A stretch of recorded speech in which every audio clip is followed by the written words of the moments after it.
See, black folks, we want to be in denial about everything. When we take a loss, we say, ain't no white, we the first ones talking about, ain't no white supremacy, ain't nobody supreme over me. Black folks be talking that goofy shit.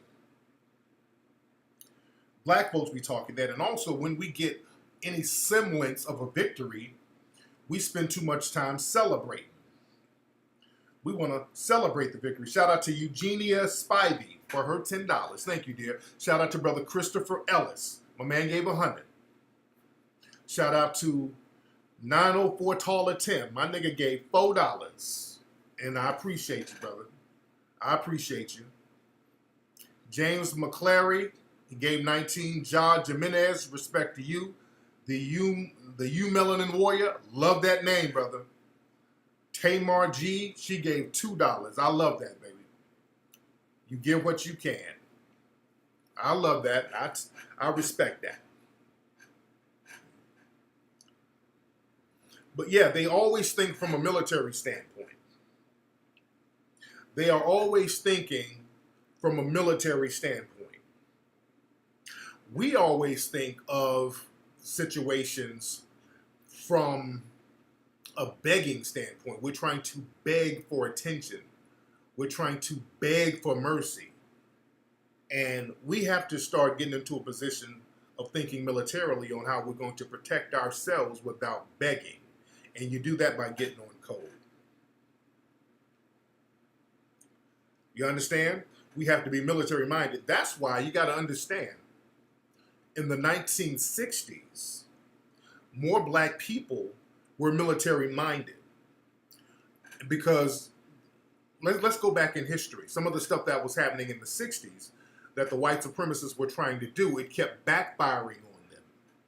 You understand? And this is why in the 60s were very pivotal. The 60s left the white supremacists scrambling because they didn't expect a big civil rights movement like that. So that just kind of took them by surprise to a certain degree. So they were left scrambling. They had to kind of figure things out, and after the civil rights movement, they had to set up institutions just in case something like that happened again. But understand, in the 1960s, if you were black and you had uncles and all these people, what the hell is calling me? Hold on. What is this? Hold on. Hello? What's up? What's this? What?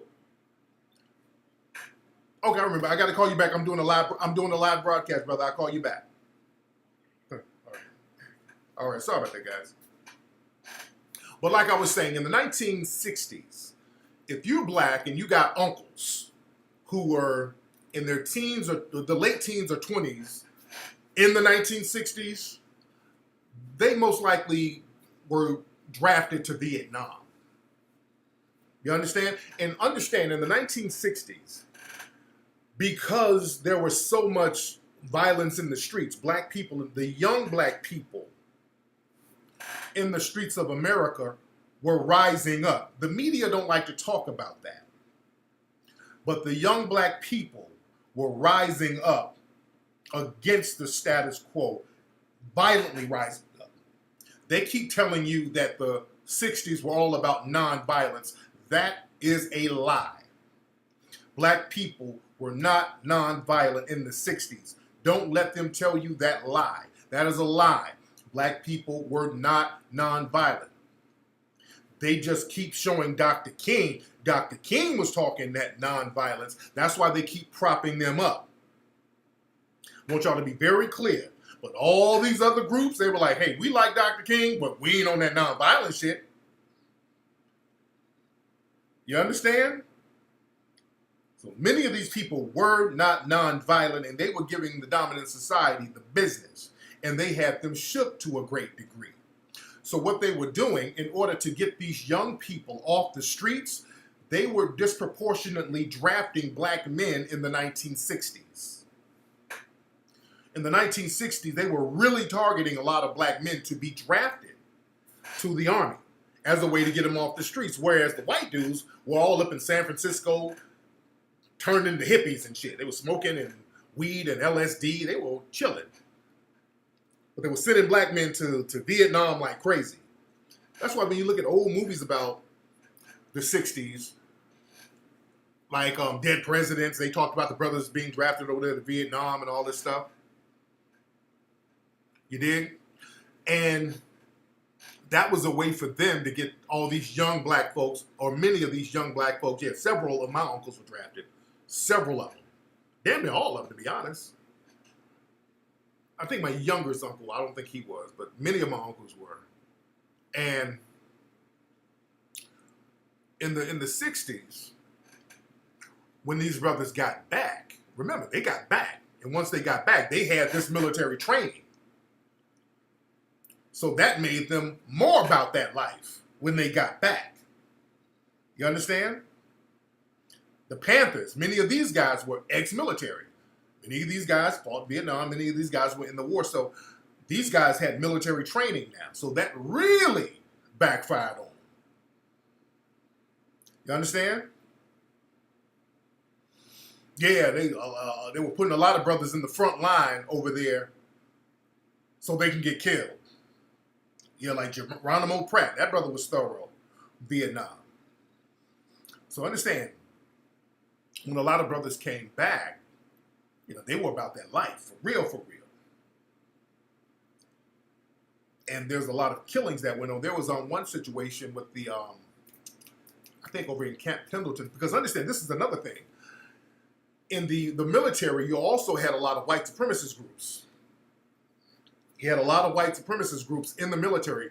And if you talk, because my dad was in Vietnam too, if you talk to older black people who fought in the war, understand that they experienced racism in the army as well. They would have segregated barracks and all this shit in the army during the war. You're fighting an enemy over here, and you got to fight with these damn white supremacists who many black folks said had Confederate flags. You had all these racist fuckers in the army who's supposed to be fighting with you. You understand? Still do. And again, back then, black people, as now, would get court-martialed more than any other group. They would get disproportionately court-martialed for any little reason. Black people would not get the same level of promotion. Even now, they don't. What they'll do, they'll put up a Colin Powell or somebody. But the Army, those brothers who are real thorough in the Army, in the military, in the Marines, these dudes are real thorough. They don't get the same promotion as one of these white cats. And military dudes who are in the military now, you know they don't. You know you don't. You did? Yeah, and many of the Vietnamese, they were like, hey, soul brother, this ain't your war. You did?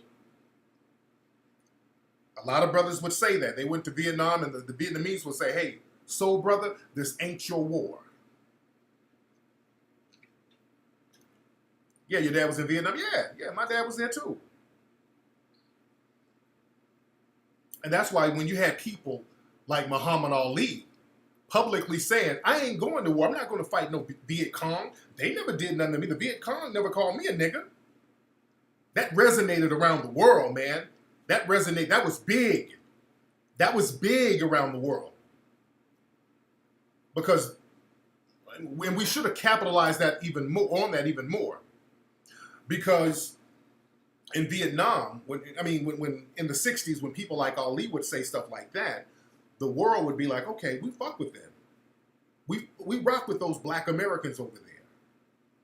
That's why many of these militant groups, they could go around the country, not the country, but they'd go around the world, and they would be protected in certain countries. Like the members of the Black Panther, they went over to Algeria. Robert Williams, he went over to China. He had the book Negroes with Guns. He went over to China for a long time in exile. Cats would go to Cuba in exile. They would go to Algeria in exile. They would go to these different countries, and these countries would basically roll out the red carpet for them. You understand?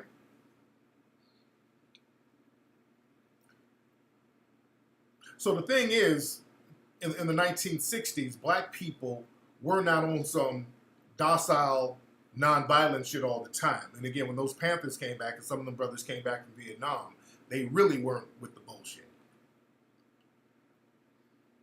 And this is why they've always tried to limit us from having international allies. Yeah, Asada Shakur, she's still down there in Cuba. They do not want us to get international allies. This is why the image of the black American, they like to show you the rich rapper. They like to show the wealthy entertainers. They don't show you that they break them after a while in their career. But they like to show, the rich rapper and say, hey, look, the blacks are doing great here. The black people are doing great here. Yeah, the Viet Cong, they didn't have any issues with black people because the president of Vietnam, the leader of Vietnam, at the time, was Ho Chi Minh, and Ho Chi Minh was a Garveyite. Ho Chi Minh, we talked about that in Hidden Colors 4. No. We talked about that in 1804. I'm sorry. Yeah, Ho Chi Minh, he met with the Panthers because Ho Chi Minh was a Garveyite. Ho Chi Minh, when he came to the U.S., he was staying in Harlem. And he would go study under Marcus Garvey. So that respect was there. My man Akala, he told me when they go to Vietnam, the brothers are treated with utmost respect over there. He said they're treated with the utmost respect.